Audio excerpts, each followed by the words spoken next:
Good morning, ladies and gentlemen. Thanks for tuning in to Garage Devotionals.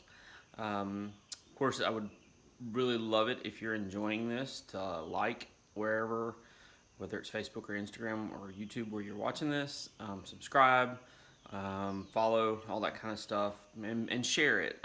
Hopefully, um, you guys are getting something out of this. I know that I am. Um, but if I am and you are, then hopefully someone else will. So if you don't mind kind of passing this around, I greatly appreciate it. And just so you know, I'm about to work out. And so if I don't do a video tomorrow, it's because of burpees and I'm dead. Anyway, so today's going to be a little bit different. Kind of do a two-parter today and tomorrow. So, to give context for tomorrow, I feel like I should tell my story today. Um, and if I did both in one, it would be a really long video and just would not be. I don't think it would work for the way that this format is going. And I'm really happy with the way things are going. I love you guys, especially those of you who are keeping me encouraged. It means a ton. Every comment, every like is a big deal to me. And if I don't respond to you, I'm sorry. I'm trying really hard to, but like if I'm busy at work, sometimes it slips my mind and I don't get to. So I apologize for that. I'm going to do better.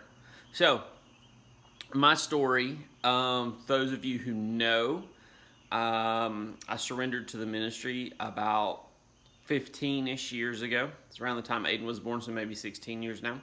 I got to be a youth pastor at a couple of churches, and I attempted to start a church or plant a church when we lived in Millington. So that would have been about 10 years ago. I attempted that. Things didn't work the way that I wanted them to. And that's awesome, but I was very disappointed. In that church, we only stayed open for about a year. I was working a regular job. I was working at Hibbett. For those of you who, a lot of you know me through Hibbett, so I was there for a long time. So I was working at Hibbett in Millington, Tennessee, and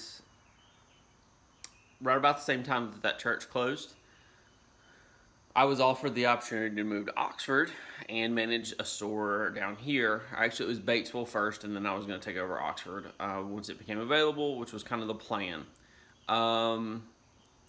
This was the third time, if I'm not mistaken, that the Batesville store had been offered to me, and I turned it down twice. PJ and I were talking about this third opportunity. We were praying about it. My boss had been gracious enough to give me like over the weekend to kind of figure it out, and even Tuesday of that next week. So he said, I need to know something Tuesday morning, whether you want this or not, because I have to find somebody, and I completely respected that. So PJ and I that weekend we had a birthday party for a couple of our children in our backyard, and we had a great time. Well, of course, the next week, that Monday, I went to work. I was still really torn on what I should do, whether I should take this job down here or just kind of keep doing what I'm doing. We had prayed about it. I believe I had fasted on it. It's been 9 years now, so please forgive me if I've forgotten the details on this. But as I prepared, I got home. I left work a little bit early that day because I wanted to talk to PJ again, see what her thoughts were. And I walked outside, or I walked in the house, and we were talking. And it was really interesting because she said, I really wish God would just give us a big red sign and tell us what to do. I said, I know, that would be awesome, but I just don't think it's going to work that way.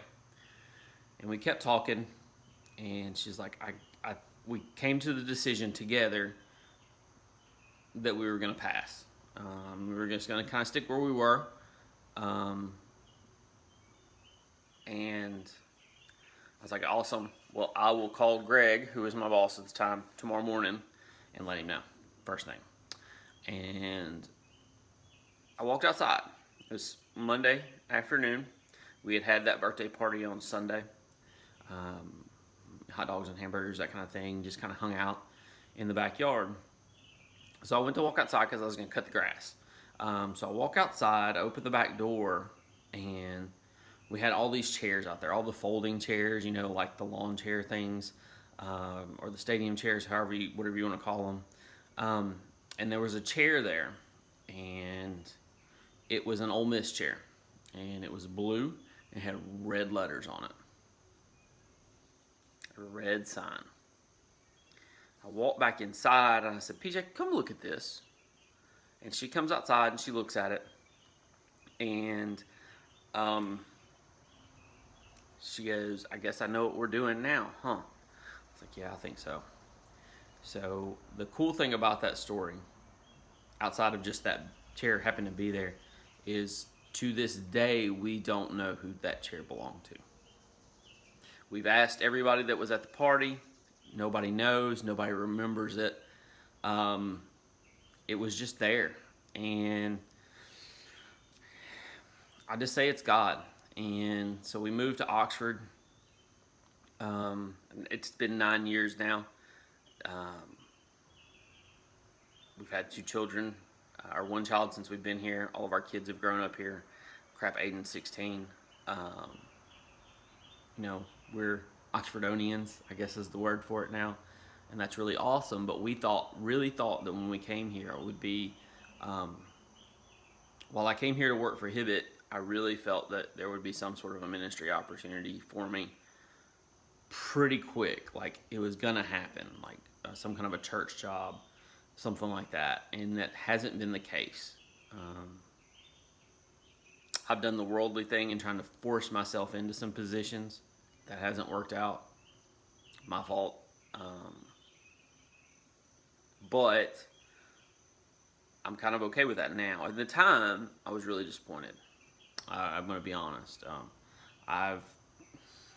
In those 9 years, mostly in the beginning, when we first moved down here, after about a year, I started really sending out resumes for churches.